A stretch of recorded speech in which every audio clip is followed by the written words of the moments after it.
6월 10일 화요일입니다. 오늘 새벽 우리에게 주시는 하나님의 말씀은 창세기 17장 23절에서 27절, 창세기 17장 23절에서 27절 말씀입니다. 이에 아브라함이 하나님이 자기에게 말씀하신 대로 이날에 그 아들 이스마엘과 집에서 태어난 모든 자와 돈으로 산 모든 자, 곧 아브라함의 집 사람 중 모든 남자를 데려다가 그 포피를 베었으니 아브라함이 그의 포피를 벤 때는 99세였고 그의 아들 이스마엘이 그의 포피를 벤 때는 13세였더라. 그날에 아브라함과 그 아들 이스마엘이 할례를 받았고 그 집의 모든 남자, 곧 집에서 태어난 자와 돈으로 이방 사람에게서 사온 자가 다 그와 함께 할례를 받았더라. 아멘. 지난 토요일 본문 창세기 7장 9절에서 14절 말씀을 통해 하나님이 아브라함에게 할례를 지키라 라고 명령하시는 것을 함께 보았습니다. 그리고 어제 본문에서 하나님은 사라의 이름을 사라로 바꿔주시고 아브라함에게 사라가 낳은 아들을 통해 아브라함의 계보가 이어질 것을 말씀해 주셨습니다. 아브라함은 마음속으로 100세 된 사람이 어찌 자식을 낳을까? 사라는 90세니 어찌 출산하리요? 하고 이스마엘이나 하나님 앞에 살기를 원하나이다 라고 이야기했지만 하나님께서는 아니라 네 안에 사라가 낳은 아들 이삭과 언약을 세울 것이라고 분명하게 말씀해 주십니다. 그리고 오늘 본문 23절에 이에 아브라함이 하나님이 자기에게 말씀하신 대로 이날에 그 아들 이스마엘과 집에서 태어난 모든 자와 돈으로 산 모든 자, 곧 아브라함의 집 사람 중 모든 남자를 데려다가 그 포피를 베었으니 라고 말씀해 주십니다. 하나님께서 아브라함에게 할례를 명하시고 약속을 확증하시자 아브라함은 하나님께서 할례를 명하신 바로 그날 말씀에 바로 순종하는 것을 볼 수 있습니다. 100세의 나이에 아이를 낳는다는 것은 인간적으로 볼 때 말이 안 되는 일이었고 사라는 이미 아이를 가질 수 없는 몸이었습니다. 하지만 아브라함은 하나님의 말씀을 들은 그날 아무런 지체 없이 모든 남자에게 할례를 행합니다. 자신의 아들 이스마엘은 물론이고 집에서 태어난 자나 돈으로 산 종들까지도 모두 말입니다. 이를 통해 우리는 아브라함의 초점이 자신에게 맞춰져 있는 것이 아니라 하나님께 맞춰져 있다는 것을 알 수 있습니다. 그는 비록 자기 마음속으로는 내가 100세이고 아내 사라가 90세인데 우리가 자식을 과연 낳을 수 있을까?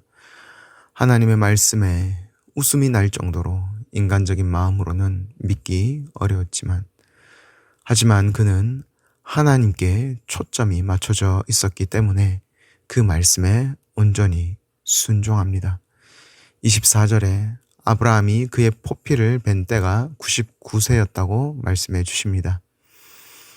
그 나이에 그것도 오늘날과 같은 의료 장비가 없던 시절에 포피를 자른다는 것은 극심한 고통을 감내해야 하며 또한 목숨을 잃을 위험까지 감수해야 하는 것입니다.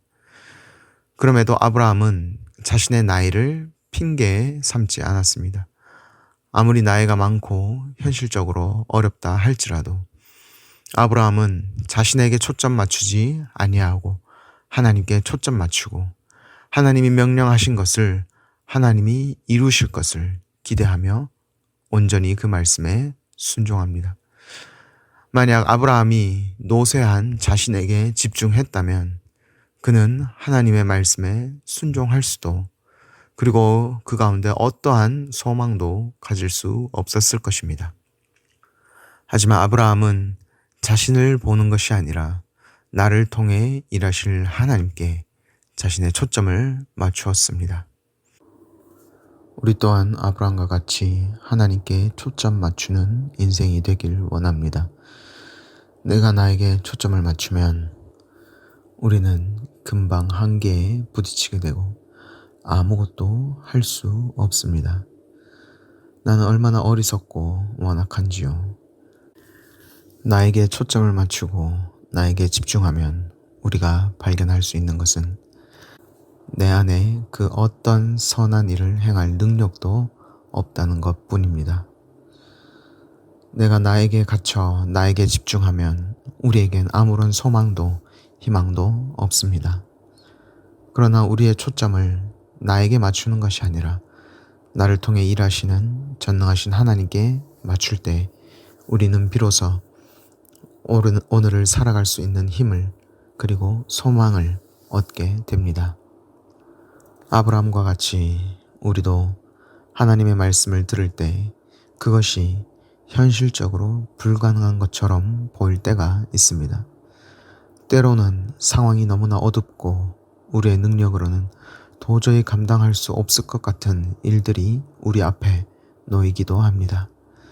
그러나 그럴 때일수록 더욱 나의 힘을 의지하려 하는 것이 아니라 나의 능력을 드러내려 하는 것이 아니라 신실하신 하나님을 의지하며 하나님의 일하심을 잠잠히 기다리는 우리가 되기를 원합니다. 하나님의 약속은 우리의 능력에 기초하지 아니하고 하나님의 신실하심에 기초합니다. 우리의 오늘이 어떤 상황이든 어떤 선택이든 나를 믿는 것이 아니라 하나님을 신뢰함으로 믿음의 길을 담대히 걸어가는 우리가 되기를 원합니다.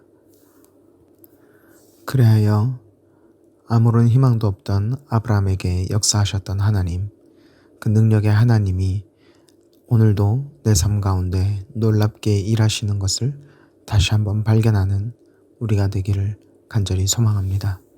기도하겠습니다.